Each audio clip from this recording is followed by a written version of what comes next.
بسم الله الرحمن الرحيم. الحمد لله والصلاة والسلام على حبيبنا رسول الله وعلى آله وصحبه ومن والاه.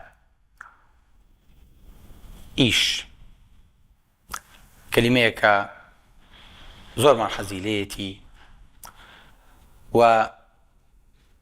وزاراويك أتوانم بڵێم زۆری نەمانەگەر نەڵێم هەموومان ژیانمان لەسەر داناوە. هەر لەو ڕۆژەی کە دەستمان دارەگرێت و ئەچینە قوتابخانە و پێگەین و ئەخوێنین چەنەها ساڵ بۆ ئەوەی کە شاهدەیەکمان هەبێ. ئەی شەهادەکە بۆ چییە؟ بۆ ئەوەی کە ئیشێکمان لەسەری دەستکەوێ و پارەیەکمان لەسەری بخۆین. کەواتە ئەو ماوەی کە لە خوێندنی شایمێنیتەوە هەر ئەچێتە سەر ئامادەکاریەکە بۆ ئیش. دوایش کە ئەکەویتە ناو ئیشەوە ساڵێ دواندا بیستی هەتاوەکو تەقاعود دەبی و دوایش چاوەڕێی مردنەکەیت. ئەگەر بگەیت ژیانی ئێمە خۆشەویستەکانمان ئەمڕۆ وای لێ هاتووە لە سایق تەکسیەکی بەڕێزێکەوە هەتاوەکو ئەگاتە سەرۆکێک، هەتاوەکو ئەگاتە بەرزترین پلە باڵاکان، وای لێ هاتووە هەر هەمووی هەڕاکە، هەریەت هەر ئەچێ، هەر هەمووشی بە دوای ئیش و کارە.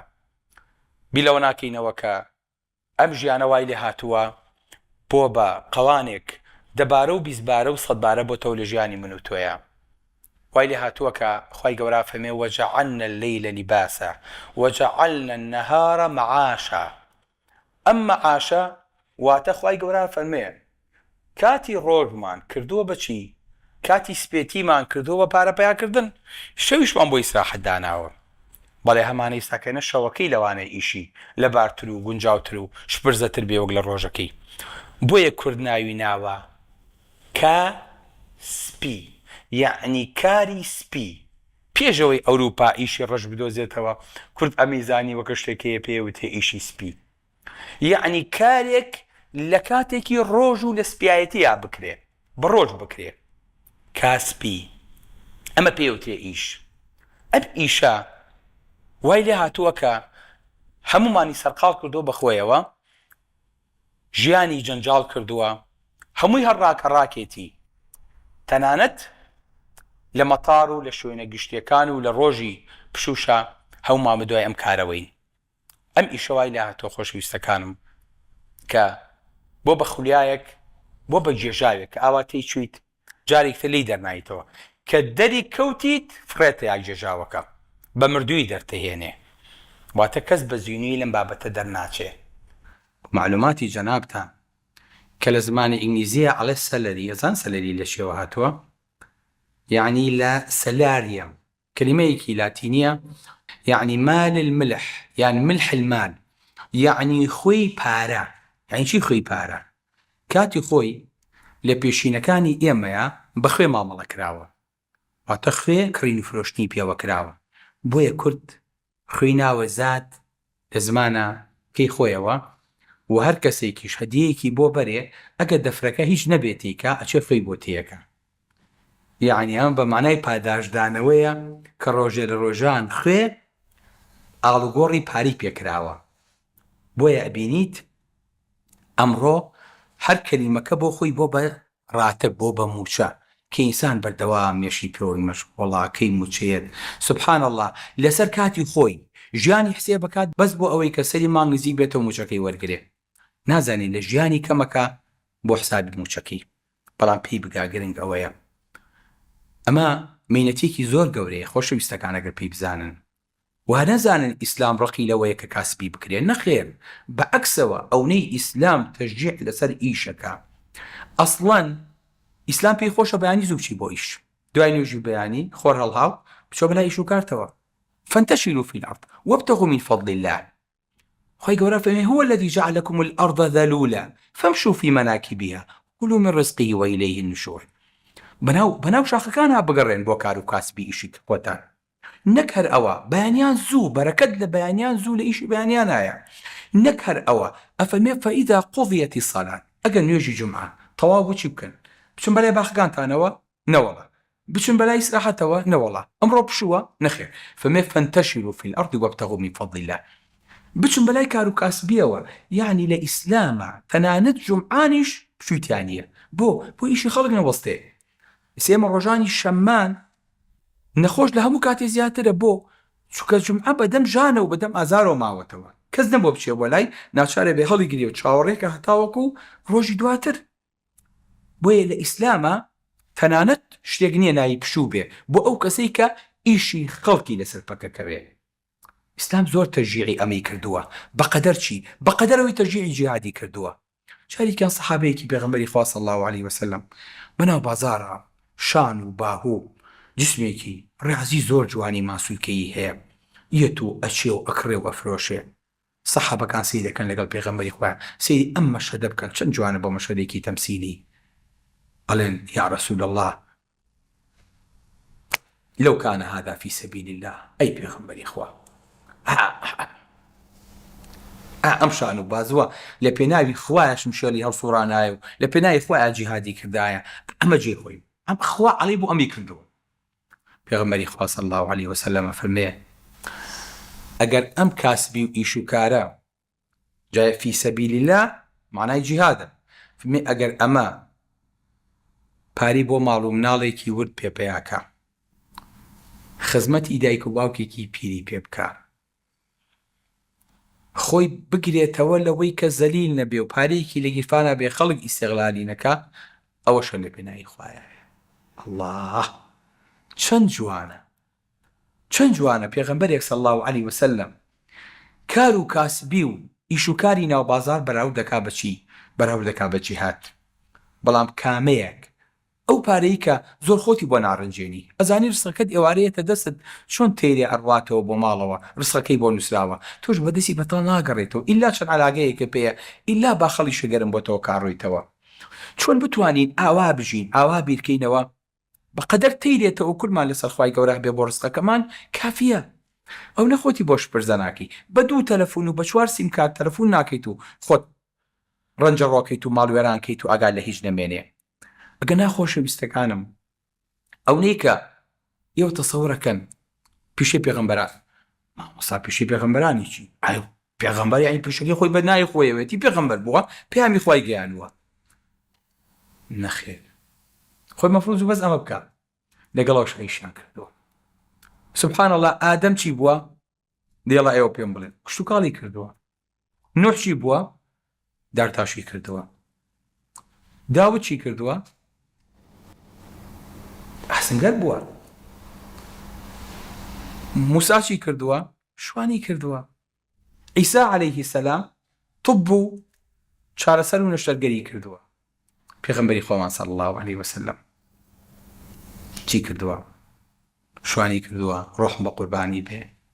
تیجارەتی کردووە ئیش و کاری کردووە کڕین و فرۆشتنی کردووە نەیوتوم پێغەمبەرم دەستیشی لە ژیانیان لە کەسپان نەکردوێتەوە بەڵکو هەموو دنیا هەم بۆ عیلمەکەی هەم بۆ پارەکی محتاجی بۆ تا ئێستاکەنەش کەواتە خوای گەورە ئینسانی کاسبکاری خۆشەوێ وەکو کورد دەڵێ کاسبکار خۆشەویستی خوایە بەڵێ خۆشەویستی خوایە هەمومان ئەو خۆشەویستەین بۆیە عومەری کوڕی خەتاب بەو گەورەی عەزیمەتی خۆی ئەفەرمێت بڕۆن بەلای کار و کاسبیتانەوە هەر دەست بەرز مەکەنەوە خۆ ئاسمان زی و ئاڵتوو نابارێنێ ئەبێ بۆی بجۆڵیت ئەبێ کۆکەیەکی بۆ بکەی ئەبێ هەوڵی بۆ بیت ئێمە قسەمان لەسەر ئەم کار و کاسبیەیە کە ئینسان پەنای بۆ هەموو شتێکە بە گوێ نایاتێ هەڵاڵە بەخوا مامۆستا خۆیسان بۆ خەڵکێکیش هەمووی هەر بەڕیبا مامەڵە ئاکات و بەخوا ئەمیشەرم سوێنێ و لەگەڵ بانکیش تەعامل ئەکات و بەخوا مامۆستا گیان بینی خۆمان بێ والله خۆ بەخوا ئەزانم جگەرەش حرامە لە مارکێتێکی ئادام ناوە بس بەخوا خەڵکیە بۆی جگەرەکە شتێکی تیش ئەگەر جگەرەکە نەبێ بخوا نایەتەوە سبحان الله لەم زەعیفیە ئەبینێ لە ڕۆژێکا کابرا پارەیەکی زۆر پێیاکە ئەمیش خۆی پێناگیرێ باسمان لەسەر ئەم کاسبەیە کە تۆ بەڕاست و بەچەپا بە خراپ و بەچاکە هەوڵی بۆ بیت بەس پارە و دەستکەوێ بەس ئیشکەی ناوی ئیش بێ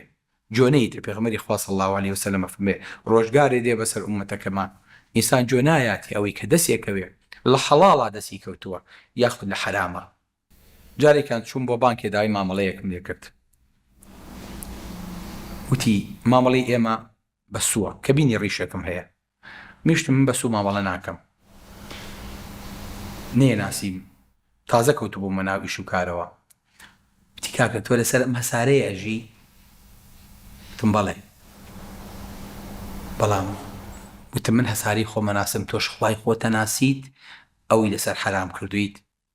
وتین ئەگەر ئەتەوێ ئاوا مامەڵە بکەی کەسێ دەست ناکەوێت تیجارەتی لەگەڵا بکە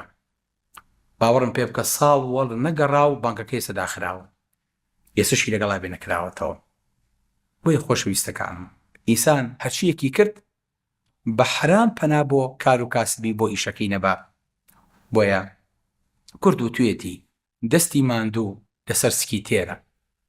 ئینسانیش هەر کاتێ ئەمەی کرد دەستی خستە سەرسکی هەستی بە خۆشی ئەوە کرد کە الحەمدوللا بە دەستی خۆی بە ماندووتی خۆی بە ڕەنجی خۆی ئێمە زۆر جاریش ئەمە بەغڵەت تێگەین پێغەمبەری خوا صلی الله علیه وسلم چەند لەسەر ئیش جدیەتمانەکە فەرمێ ئەگەر دارێکە پێبوو ئەرزانی ئەوە قیامەت دێ نیشانەکانی دەودە شاخەکان هەڵکەرناون و نیزامی ئەرز و ئاسمان تێکچوو تۆش دارێکە بەدەسەوەیە فەرمێ بیچێنە الله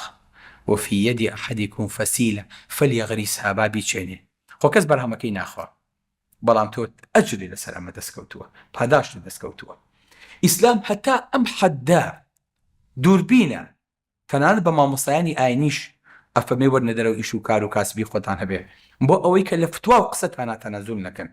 بۆ ئەوەی کە خەڵک بەکارتان نێنێ سوڵتە ئاراستان نەکات هەتا ئەو حەددا ئیسلام تەرکیزی لەسەر ئەم بابەتە کردووە کە هەتا وەکو جدیەت بی لە ئیشە هێشتا کەمە هەر ئیشێکتان کرد بەیتقانەوە بیکەن ئێمە بەداخەوە کە ئیشەکەین مانگ بەڕێیەکەین جدی نین لە ئیشەکەیە خوێنکارمان کە خوێندی ئەبێ بە جدی بخوێنێ کاسبکارمان ئەبێ بە جدی کاسبی بکە ئیشەکانمان ئەبێ وەستا و کرێکار و دەست ڕەنگینەکانمان وەکو پێویست بن ئەبێ دکتۆرەکانمان لە تۆپا بن ئەگەر هەر یەکە و ئیشی خۆی لە وەستایەکەوە تا مقاولێک لە فەڕاشێکەوە هەتاوەکو مدیرێک ئیشەکەی خۆی بە جوانی کرد ئەزان ئەم وڵاتە چی لێت ئەزانی ژیان چەند پێشەکەوێت ئەزان چەند جوانە بین پێکەوە ئەزان چۆن ئەبی بە وڵاتێکی پێشکەوت و کە لە هیچمان کەم نابێ و پێویستمان بە دەروی خۆشمان نابێ بەڵام بەداخەوە چێ دڵسۆزی بۆ ئیش ماوە لە مامۆستا چێ دەوامەکە لە ئاخیری مانگە پارەکە وەرگرە بۆ ئیسلام داوای ئەمەی نەکردووە بۆیە پارەکە سوبحان الله ئەوەنگە حرامە بێ نەموچە ئەمێنێ لە بەرەکەت لە موچەکەش ئەمێنێ دیقەتان ناوە زۆر جار ئێمە گلەی لە غەیری خۆمانەکەین بەڵام والله قلتم أن هذا قل هو من عند أنفسكم بڵێ خەلەلەکە لە خۆتانەوەی خەتاکە لە خۆتانەوەیە لەبەرەوە ئەگەر بمانەوێت کار و کاسبیەکی بەڕێز و بە احترامەوە بکەین ئەبێ بینە دەرەوە لە سیباقی فئران یعنی چی سیباقی فئران یعنی لە پێشبڕکەی مشک پێشبڕکەی مشک چۆنە ئەیخەنە ناو قەفەزێکەوە یانەوە کارەبای پێ دروستکەن لە سەر و قەفەزەکەوە لە لوپێچەکەیە پەنیرێکی بۆ دانێن مشکەکە ئەیوە بگاتە پەنیرەکە هەوڵەیات دەست هەڵەتەکێنێ ئیشەکە کار و کاسبیەکە جۆ سەرفەکە نازانێ هەر لە شوێنی خۆیایەتی هەر چاوی لە پەنیرەکەیە و هەر هەوڵەیە هەر سیرێکات و هەر خۆی ماندووەکە هەر نایگاتێ هەتا ئەم سەریعتر بێ زیاتر تاقە و کارەبا وزە دروستەکە بەڵام ئاگەی لێن یە بەم دروستیەکەن ئەمیش هەر ڕواوە نایگاتێ ئیش و کار و کاسبیەکەی ئێمەش بەداخەوە وای لێ هاتووە هەر هەوڵە دەیت کاتی خۆی کورت زۆر عاقڵ بوو ئەچوو پریاسکەیە شاردەوە پارەیەکی دەسەکە لە شوێنێکا دایەنە ئەیمە با بمبێنێ بۆ ڕۆژی تەنگانە ئەمە ماڵی سپیە داینێ بۆ ڕۆژی ڕەش ئێستاکەنش کە زۆر جان ماڵتەیە کە درێ لە بنمیچ و لە ژوێبان و لە پسەرین و لە پێخەف و ئەوەیە پارە ئەدۆزرێتەوە هی کۆنەکان بۆ چکە عاقڵ بۆ قایم کار بووین بەڵام سوبحان الله موشەخۆری ئەمڕۆ کاسبکاری ئەمڕۆ گوێ لەوە نییە ئەو بەچەنە بەس پێی وتووە وەڵام مدیری شتەکانە کۆن بۆ لە ماڵەوە با بچین بیبۆڕین پارەشی لە گیفانە نییە بەڵام چونکە بە قستە گوێ لێ نییە ئەچەی کڕێت و خۆی خاتە ژێبارێکی قورسەوە دوای ناجانێت چون لە ژێبارەکەی دەرچێت ڕێک ئەچێتە ناو سیباقی فێرەکەوە هەڕا ئەکا و هەردەمی بۆەوە هەر نایگاتێ هێشتا قەرزەکەی نەیاوەتەوە مۆدیری ئەوەی تری بەسەر چووە چۆن بتوانێ بیکاتێ بۆیە خۆشەویستەکەم با نەچینە ئەم دەوامەیە وچکەلی دەرناچین ئەبێت تۆ حسابی خۆ بکرد بێ لە مانگێکا چەنە دەسەکەوێت شتێکی لێلا بیت کە لێلادا کۆبەوە ئیسیسمارێکی لە شوێنێکی ترا بەکاری بێنیت بۆی کە ڕۆژگارێ دێ توانای کار و کاسبی ئیشە نامێنێ بتوانی مردودێکت هەبێ بە ئیسراحەت دانیشی عیبادەت و خواپەرستی لەسەرکی تاخوای گەورە ئەمانەتەکە لێ وەرەگرێتەوە بەڵام بەداخەوە خەڵکی ئەمەی ساکەنەوە ئەوروپا هەر مڵچەیە هەر پایە کات و پێشی ناکە هێشتا خواردوێتی بە قەرسیلی خواردوێتی پێشەوەی کە سەوز بێ بەرەوە مەفروزە ئیش و کار و کاسپەکانمان جارێکتر ڕێخینەوە جارێکتر دروستی کەینەوە جارێکتر پلامان هەبێ بۆ ژیان بۆ ئەوەی کە لە ژیانە ئەم هەموو کاتەمان کە بە کار و کاسبیەوە ئەڕوا ئیشمان هەبێ ئێشمان نەبێت تەنها بە ئازار و ناڕەحەتیەوە نەبین تەنها ڕاکڕاک و ماندوێتی لاشەکەمان بۆ نەمێنێتەوە لەو سەرەوە بە بەرهەمێکەوە دەرچین بۆیە معاشی بەلاش بێپیتە و بێخێر دەستی ماندووە لەسەر سکی تێر دیارە هەموو کەس خۆشی ئەوێنان بۆ لەسەر دڵی دا ئەنێگاوان ئاگاوانتان بینیوە کەنانە باڵێک ئاوا لەسەر دڵی دانێ ئاوی خاتە ناوینەکەەوە بۆی کەس نیپە جاالێ خۆ بەسەر ئەو بزنی چیەکە نانی شوانە قاچکە هەر ئەوەی شوانەکە ئەڵێ دیارە هەموو کەس خۆشی ئەوێنان بۆ لەسەر دڵی دادەنێگاوان بەدەست مسی قاڵ بکەی بە هەویر نەک دەستە و نەزەر لە خزمەت ئەمیر باسی موچەخۆریەکە ئەڵێ بەدەست مسی قاڵ بکەی بە هەویر نەک دەستە و نەزەر لە خزمەت ئەمیر نان و دۆیەک و دڵێکی ڕەحەت نەک ترس و خەمی پادشای سەرتەخت أقول قولي هذا وأستغفر الله لي ولكم والسلام عليكم ورحمة الله